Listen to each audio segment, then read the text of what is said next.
Assalamualaikum warahmatullahi wabarakatuh.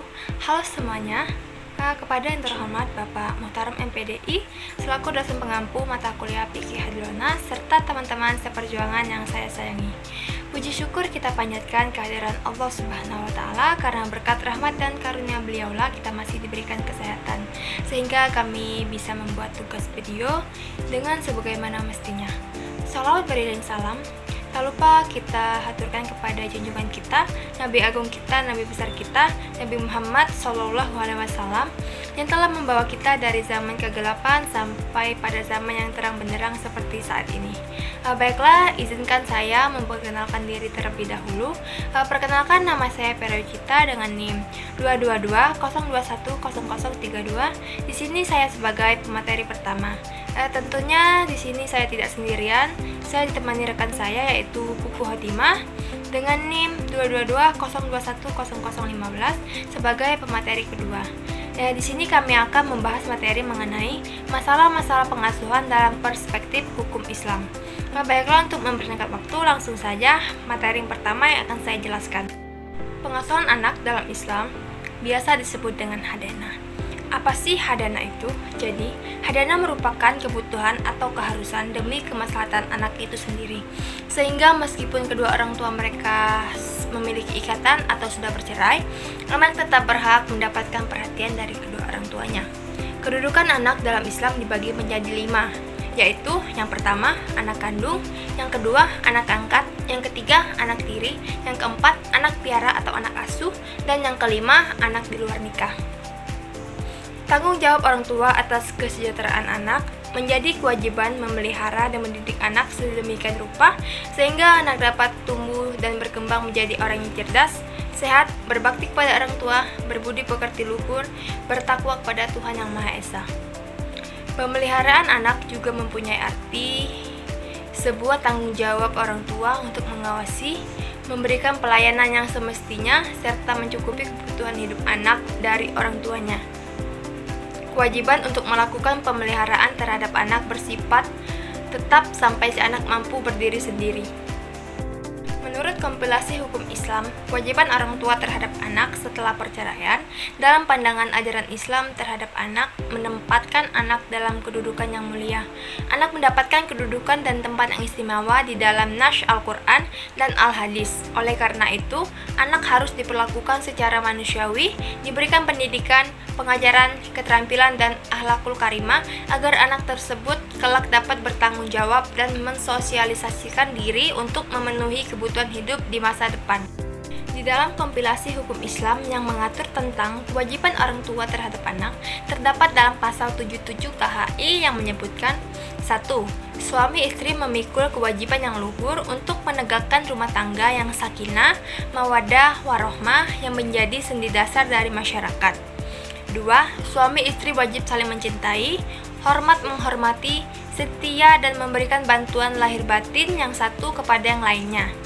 3. Suami istri memikul kewajiban untuk mengasuh dan memelihara anak-anak mereka, baik mengenai pertumbuhan jasmani, rohani maupun kecerdasannya dan pendidikan agamanya. 4. Suami istri wajib memelihara kehormatannya. Yang kelima, jika suami istri melalaikan kewajibannya, masing-masing dapat mengajukan gugatan kepada pengadilan agama. Syariat Islam dalam hal pemeliharaan anak menyatakan dengan tegas bahwa semua itu adalah kewajiban ibu dan bapak. Dasar hukumnya adalah firman Allah Subhanahu wa taala dalam surat Al-Baqarah ayat 233 yang artinya, "Dan para ibu hendaklah menyusui anak-anaknya selama 2 tahun penuh bagi yang ingin menyempurnakan penyusuan. Dan kewajiban ayah memberikan makan dan pakaian kepada para ibu dengan cara yang ma'ruf. Seseorang tidak dibebani melainkan menurut kadar kesanggupannya. Janganlah seseorang ibu menderita kesengsaraan karena anaknya dan juga seorang ayah karena anaknya. Dan waris pun berkewajiban demikian." Apabila keduanya ingin menyapi atau sebelum 2 tahun dengan kerelaan keduanya dan permusyawaratan, maka tidak ada dosa atas keduanya. Dan jika kamu ingin anak kamu disusukan oleh orang lain, maka tidak ada dosa bagimu apabila kamu memberikan pembayaran menurut yang patut. Bertakwalah kepada Allah Subhanahu wa taala dan ketahuilah bahwa Allah Subhanahu wa taala Maha melihat apa yang kamu kerjakan. Berdasarkan pasal 105 KHI yang menyebutkan bahwa A. Pemeliharaan anak yang belum mumayyiz atau belum berumur 12 tahun adalah hak ibunya. B. Pemeliharaan anak yang sudah mumayyiz diserahkan kepada anak untuk memilih di antara ayah atau ibunya sebagai pemegang hak pemeliharaannya. C. Biaya pemeliharaan anak ditanggung oleh ayahnya.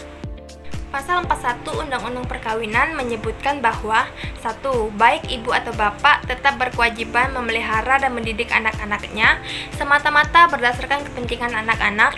Bila mana ada perselisihan mengenai penguasaan anak-anak, pengadilan memberikan putusannya. 2. Biaya pemeliharaan anak dan pendidikan anak-anak menjadi tanggung jawab pihak bapak. Kecuali dalam pelaksanaannya pihak bapak tidak dapat melakukan kewajiban tersebut, maka pengadilan dapat menentukan bahwa ibu ikut memikul biaya tersebut. Yang ketiga, pengadilan dapat mewajibkan kepada bekas suami untuk memberikan biaya penghidupan dan atau untuk menentukan suatu kewajiban bagi bekas istri. Pasal 45 Undang-Undang Perkawinan mengatur tentang kewajiban orang tua untuk masalah pemeliharaan dan mendidik anak mereka yang belum dewasa sampai anak itu kawin atau dapat berdiri sendiri. Kewajiban tersebut terus berlaku meskipun perkawinan antara kedua orang tuanya putus.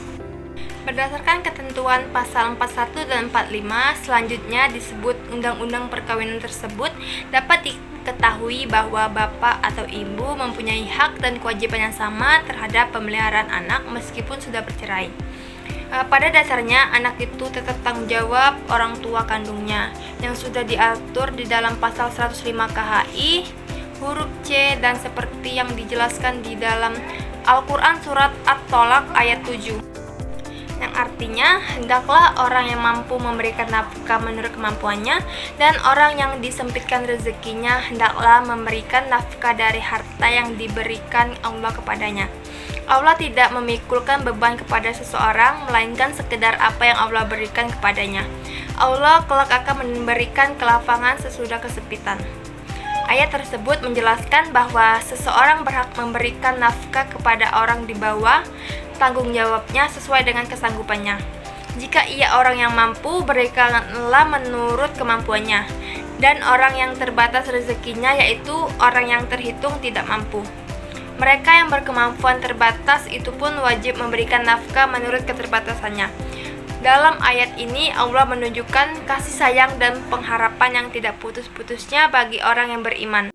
Namun untuk anak tiri, yatim atau piatu di dalam hukum Islam sendiri menjelaskan bahwa adanya kewajiban untuk memelihara anak yatim dan piatu sebagaimana di dalam Al-Quran telah diatur 22 ayat tentang anak yatim dan juga beberapa hadis serta pendapat para ulama mengenai pemeliharaan terhadap anak yatim. Pendapat para ulama mengenai pemeliharaan anak yatim yaitu Ibnu Katsir berpendapat bahwa orang yang berkewajiban memelihara anak yatim yang paling utama adalah orang yang paling dekat, yakni keluarga yang memiliki hubungan darah. Menurut Ibnu Katsir, ialah orang yang ada hubungan kerabat famili atau keluarga. Selanjutnya, Al-Maraghi memahami bahwa pemeliharaan anak yatim dapat dilakukan dengan memberikan makanan, minuman, pakaian baik, dengan baik cara menggunakan harta benda dan membelanjakannya. Dalam surat An-Nisa ayat 6, Al-Maraghi berpendapat bahwa menguji anak yatim itu dengan cara memberi sedikit harta untuk digunakan sendiri. Apabila ia mempergunakannya dengan baik, berarti ia sudah dewasa. Karena yang dimaksud dewasa di sini apabila ia telah mengerti dengan baik cara menggunakan harta benda dan membelanjakannya. Hal itu suatu pertanda ia berakal sehat dan berpikir dengan baik. Selanjutnya, menurut Mahmud Saltut, adapun larangan terhadap anak yatim adalah menghinanya, tidak memberikan pendidikan dan pengajaran.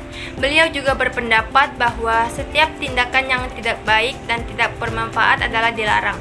maka dengan memakan hartanya dengan tamak dan dengan maksud menindasnya adalah haram dan dilarang. Selanjutnya adalah nasab seorang anak tiri. Nasab adalah salah satu pondasi kuat yang menopang berdirinya sebuah keluarga karena nasab mengikat antara anggota keluarga dengan pertalian darah. Seorang anak adalah bagian dari ayahnya dan ayah adalah bagian dari anaknya. Sedangkan nasab untuk anak yang memiliki ibu tiri bahwa menurut pandangan Islam adalah ibu yang sah atau mahram bagi anak dari suami. Dengan menikahnya laki-laki yang memiliki anak dengan seorang perempuan, maka anak dari laki-laki tersebut menjadi anak dan mahram pula bagi perempuan yang sudah dinikahinya.